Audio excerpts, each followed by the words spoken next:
If you're looking to implement accessibility this year, I want to give you some must-know tips to help get you going and make what can sometimes seem very daunting and complex a little more understandable to get you on your way to creating things more accessibly. Accessibility is very important to me because I grew up with perfect vision, and at the age of 16, a genetic condition called LHON caused me to go through severe central vision loss, and I had to relearn how to do many things and grow a big dependency on technology by using screen readers, magnification tools, and more.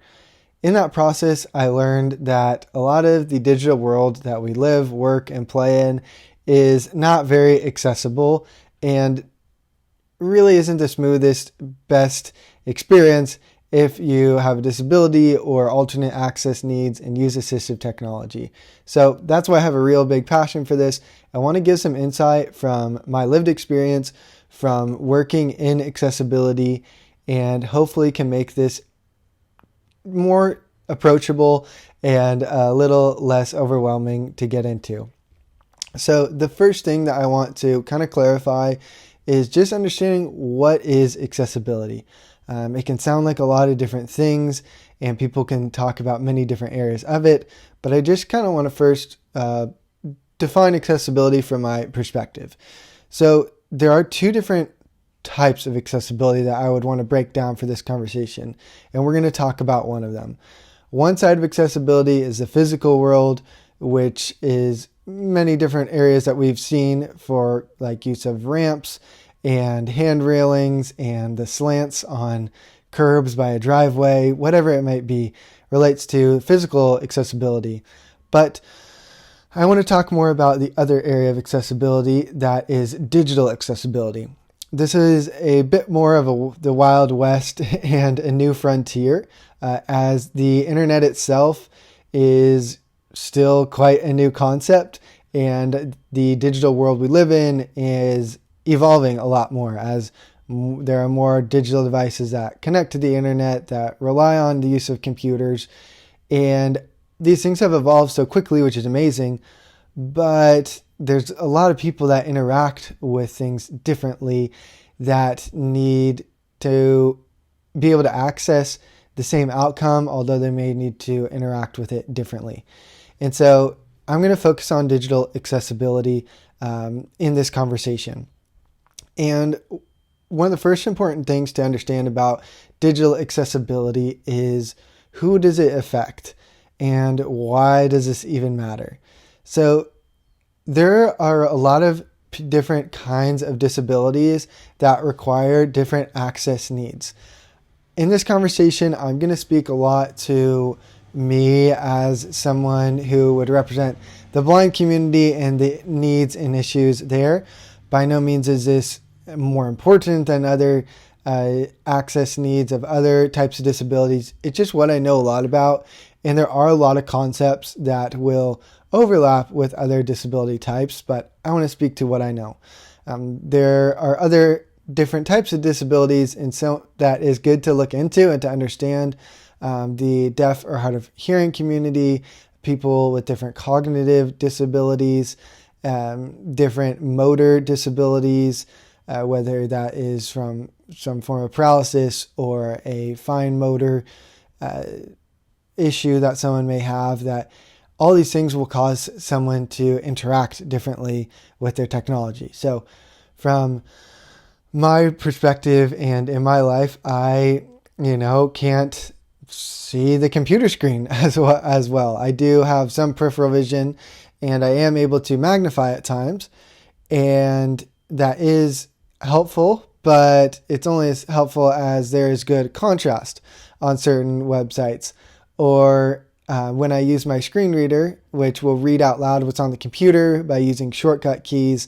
It is helpful that I can get auditorily what is on a website, for example. But if the website isn't programmed in a certain way where the buttons don't have a good name to them, to where it may just say button instead of saying next button to understand the functionality. So for other disability types, if someone is deaf or hard of hearing and they're watching a video and there's no captions on it, they would have a hard time following along because if they aren't able to hear it, they need another way of reading it, just to give another example of a different area. So, but in conclusion, I think accessibility is making sure that the digital world has the ability to be accessed by people with disabilities.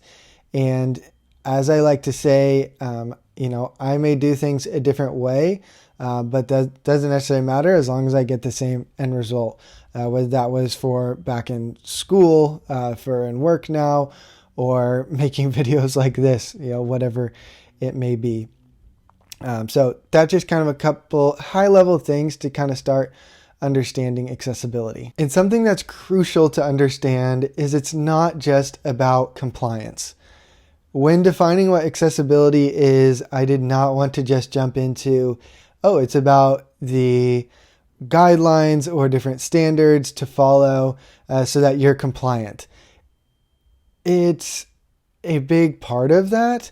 I guess the guidelines are a big part of being accessible, being compliant is the goal, but it shouldn't be the motivation because it doesn't best address the outcome that is what we're looking for here. But let me explain. So there are the Web Content Accessibility Guidelines, and that is a standard used that people look to follow when trying to figure out what accessibility is and making sure that their website and other digital assets are accessible.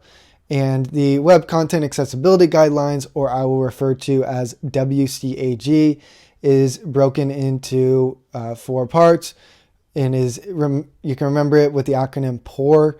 It is perceivable, operable, understandable, and robust. And this does a good job of addressing kind of some key areas. Perceivable, which is kind of understanding how based on your disability, it's going to affect like a different sense and how you're able to perceive information. So I may not be able to perceive an image very well visually with a screen reader, but if there is alt text in that image, it is going to be a description of that image. I can perceive that still. It's just another way of doing it. Operable, this is going to address how if you have some impairment that affects one of your senses, you're still able to operate things just maybe in a different way. So when using a screen reader, you use a lot of keyboard navigation, and if you're looking if something is operable, does it have the ability to be operated with the keyboard? And so when you are pressing the tab key, is it moving focus properly throughout the web page so that you can select things that way? And then understandable is just making sure no matter what kind of technology you're using or whatever it may be, you're able to still understand this content just the same. Lots of different details there. Robust would be looking at, is this supported on a variety of different browsers? Is this still supported on different operating systems? Looking that, this is kind of to the point where if it's accessible for people with disabilities, you want to also look, is it accessible for everybody on all sorts of different types of technologies that people can still access it. And, there are different standards there that people should follow, and that could be a whole other conversation on it. But the more important point I want to make is it's not just about following these rules, checking these boxes. They will get you started. They are a great reference. But if you're just looking to avoid someone coming after you for not being compliant, I just don't think it's the best motivation. I think accessibility is most importantly about making sure that education is accessible for people with disabilities, that employment is accessible, so that people can get the education and training that they need so that they can become employed. We can make a change against this high unemployment rate in the disabled community. And then part of employment is, becoming more involved in society and being able to give back, being able to be a part of making changes for accessibility, especially since I think people with disabilities should be leading the charge for accessibility. And also, a lot of these standards can be kind of confusing to understand and interpret. And it's is good to study, but can be more written towards people who may be web developers. And it's interesting that it's more just for the web right now, because we see a lot more products such as mobile apps or other devices like a smartwatch or something that connects to the internet and is a form of a computer, but is different from the web. And we have these standards published for how you make the web accessible, but for these other areas, like, what do? There's certain overlap with certain concepts, and so it's I think more understanding to understand these things at a higher level, but also do know there is going to be the accessibility guidelines, which will eventually come out and is in the works to kind of address this higher level area. But as technology moves so quickly, if you want to be compliant to certain guidelines, they are not as caught up to what we have what we have with technology right now. So it's not just about compliance, and it's just so much more than it. And this is a thing that's changed my life in so many ways. And it's more important, like I said, giving people access to things to have similar opportunities as those in our society. If you're new to accessibility and trying to figure out how do I make my website accessible or some other digital product, it can be very daunting, especially if someone tries to take it on as a solo effort. But it's very important to know that accessibility is a huge team effort. Similar to other concepts in business, that marketing or customer service can be the role of many people in a company in a unique way. Similar to that is accessibility. And I don't want this to make it seem like it's more complex to try to implement, or it can be more time consuming in a negative way. But I think it's important to know unique roles in solving this challenge that may lay ahead. So to give an example of this, the different stakeholders for implementing accessibility are going to be different. You're going to have your web designers that are going to need to know one thing for the front end development. Your mobile app designer will need to know something different on how it applies to developing mobile apps. The user experience designer will need to know how to create front ends that are visually pleasing and meet good contrast levels, etc. And the marketing people are going to need to understand how to create social media content that is accessible and social media best practices. And it kind of helps to break down these different pieces of the pie between different people, so not just one person is overwhelmed with how do they do all these different things. And accessibility also isn't something that happens overnight. It will sometimes take the efforts of one person championing accessibility to advocate to others in the organization, to get them on board, to have them help realize the value of it for the company, which I'll share about more later. And slowly, as you get more and more people involved, it'll be able to continue to make more and more change. And accessibility is something that will take time, and it's not something that's just going to happen right away. But with time, you will find more and more unique solutions. And it's also something that we're so early in. And it's a team effort for just your company, but it's a team effort for all people in technology, for all businesses. And it's definitely something that there needs to be a wider team effort in the business world and just society. And I say that because there's so many technologies that support one another that need to be made accessible. For example, there are companies that make websites, and it's one thing for the people who receive those websites to try to edit them and make them accessible. But if the company that makes the websites can create the websites more accessible straight out the gate, that's a game changer. Or if there's some software that your business relies on and you have employees with disabilities that are having trouble accessing it, there's only so much you can do. You can ask the company, hey, could you make this accessible? Here's some areas to improve it.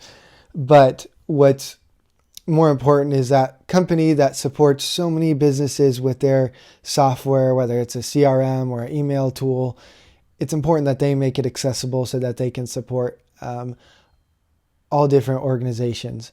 And the more that businesses are able to take this team effort towards accessibility, it creates a culture in the business world and an environment that is more accessible and opens up opportunities for people with disabilities to enter and find employment. Because it's one thing for people like myself to understand their assistive technology, but it's something that needs to be met halfway by businesses and organizations that are making their products and their work environments accessible so that we can meet halfway and kind of have these two different halves to make a more accessible world that creates more opportunities there. But back to what I was saying about it being a team effort, I think it's important when researching accessibility to know what is your role with the company and start to understand that area of accessibility first. If you work in marketing and are trying to understand how to design an accessible form or something, I'm just trying to give a random example. Like, it could be very confusing because a lot of resources could be written very technically to a web developer, but focusing on looking up how to make social media content more accessible is very important. And as you make a post or a ad campaign and you need a landing page, it's then collaborating with the web developer to say, hey, could you figure out how to make the landing page more accessible? And I learned a couple of these tips here from this resource. So it's a team effort, and I think that's really important to remember. When looking to implement and improve accessibility, a big question that people could have is, why is it important, or what are the benefits? And I think that's a good question to ask, because you should think that for any important decision that's made in a business. And I want to talk to what some of those benefits are. But first, I want people to understand that there are more people with disabilities out there than you might think. And there are many disabilities that are hidden disabilities or an invisible disability that people may speak up on or may not speak up on, whether that be they're able to cover up their disability because they aren't comfortable disclosing it with others. If someone can kind of get away with not showing it, like some people who have a visual impairment, they can get around quite well and in a business environment and not have to explain their vision. But personally, they're using assistive technology in certain areas, but they don't want to disclose it. And I think it's important to know that there's people out there that have disabilities that are hidden disabilities. And there also aren't a lot of people with disabilities in the workforce that you will see because the unemployment rate is so high. In the blind community, the unemployment rate is around 70%. So there's not going to be as many in the workplace because of these accessibility challenges. So that's why it's so important to improve. And a huge benefit of improving accessibility is that we can have more people with disabilities involved in the workplace. And there's this huge group of people that is in certain ways left behind the modernization of the workplace. But back to certain benefits that I would love to share. So if you make something that's more accessible, it's going to be better and nicer for everybody. And accessibility affects the user experience of things. And when you have a better user experience, it's going to work better for a lot of people. If you look at a color palette that is accessible with good contrast levels, it's going to be a lot nicer to look at for anybody. And a lot of people who would maybe not identify as having a disability are going to benefit from it. Whether you are just don't have require the use of glasses, and if there is much better contrast, you're going to benefit from it no matter what, if the things are designed more accessibly. And if you look at other benefits of it, of hiring people with disabilities that can more easily use the technology, is a huge benefit. A lot of people in the blind community, if you go to a website with a screen reader, there's no screen reader support, you're going to leave that website right away. That's affecting companies' bounce rate, and you want to be able to retain people longer on it and have that better user experience, which is very important. And when designing things more accessibly, you're going to be mindful of different people in your target audience and come up with unique solutions that you wouldn't have thought of otherwise. Because being adaptable, having to be a problem solver is really important when trying to be creative and come up with solutions for designing and creating something. And there also is a huge benefit the sooner that you implement accessibility in your design process.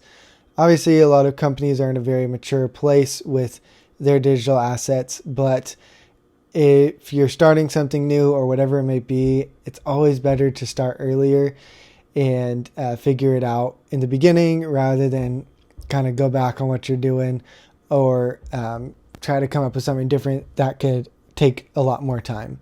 And probably the most important thing you could do when improving and implementing digital accessibility is involving people with disabilities.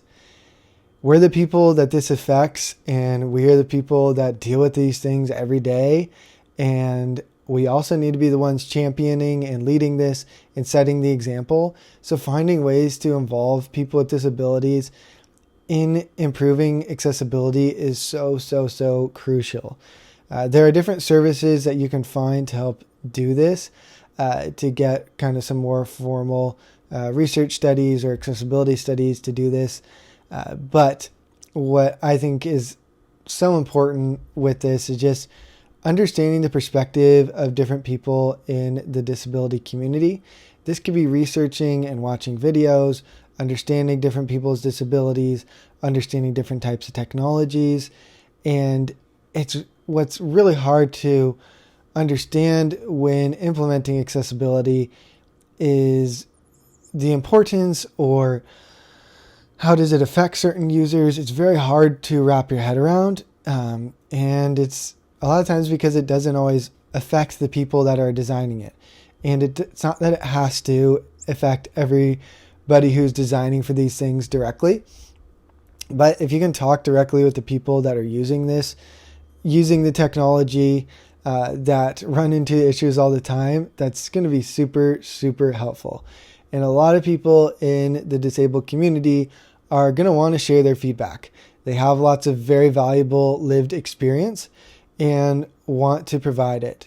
And it's our responsibility as people in the disabled community to speak up on this and to communicate in a healthy way and encourage businesses and organizations that are trying to improve things.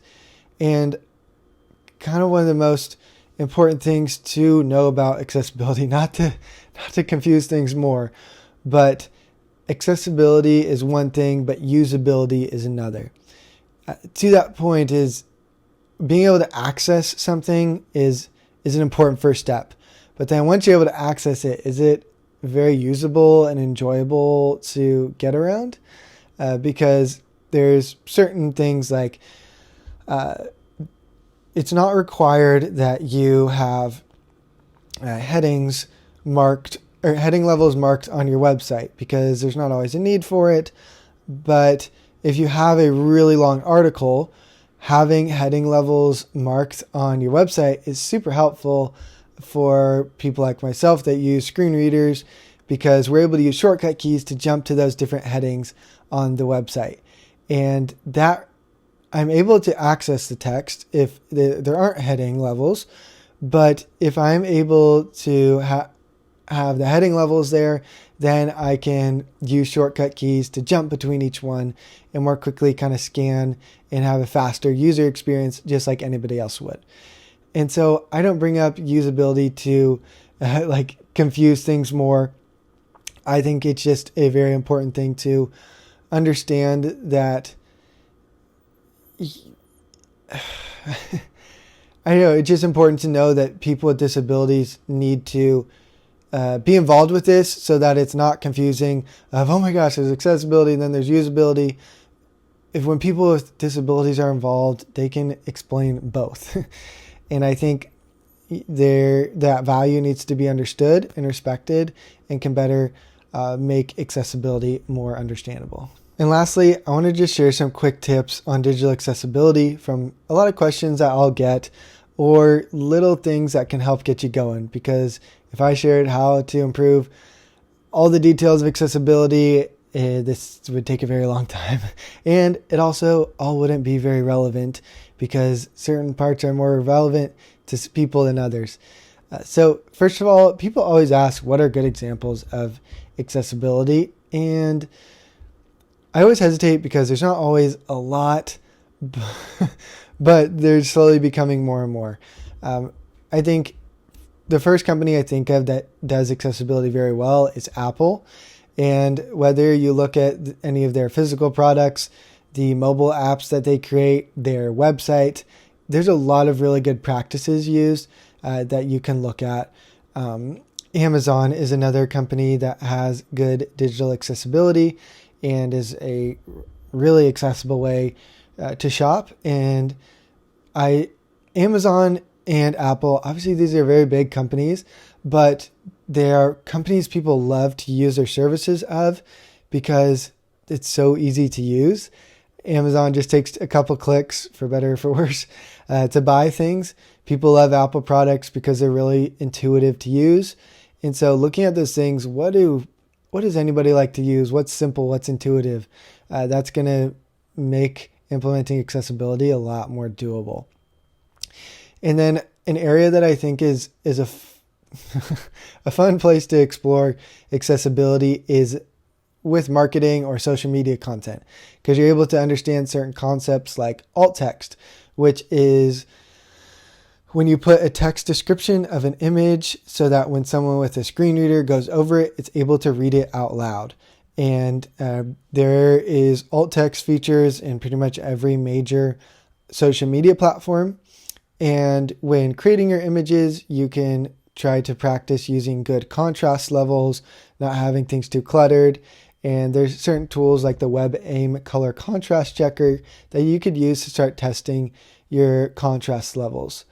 There's also things you could use, like are your captions using clear, simple, understandable language that has the ability to be processed and understood by a variety of users based on their cognitive disability and understanding the neurodivergent community. And also when looking at marketing content, it gets involved with websites. And some important things that I find when making a website accessible is looking at skip to main content buttons. These are very helpful for keyboard users that rely on tabbing, using the tab key to move focus through the web page. And when you have a skip to main content button, it allows the user to jump straight to the most important content rather than pressing the tab key through all the menu area and that repeated kind of navigation. You can press the skip to main content button, it moves focus right away. And that leads into the next important thing of taking you to the heading level 1. It's important to use heading levels in an intentional heading level hierarchy of starting with H1 as the most important, and then H2, and you can have the subheadings of H3 and H4 but intentionally having a heading hierarchy is important for people that are using like a screen reader. And then intentionally stylizing those so that they, the look of their, like the H1 is the biggest, for example, and the H4 would be the smallest, and the style of each heading looks the same is very important to have. And then for links and buttons on a web page, it's super duper helpful when those have a proper label, to where when you go over a button or link, it doesn't just say button, link, or other elements like radio button, text field. It should say what that is. And this is going to make more sense if you're a web developer. And to my previous point, it's important to know this is a team effort and look at these from the different roles that people have. But it should say something like next button, or homepage link, or first name text field, so you actually know what that is. And those are just a couple areas to try to get more specific on what that different areas of digital accessibility are. And I just encourage further research. Dabbling in the web content accessibility guidelines is a start, but involving people with disabilities is going to be so huge and such a crucial point to have to learn a lot about this. So I hope you enjoyed this episode of the Adapting Site podcast. Comment if you have any questions, and I look forward to talking with you in future episodes.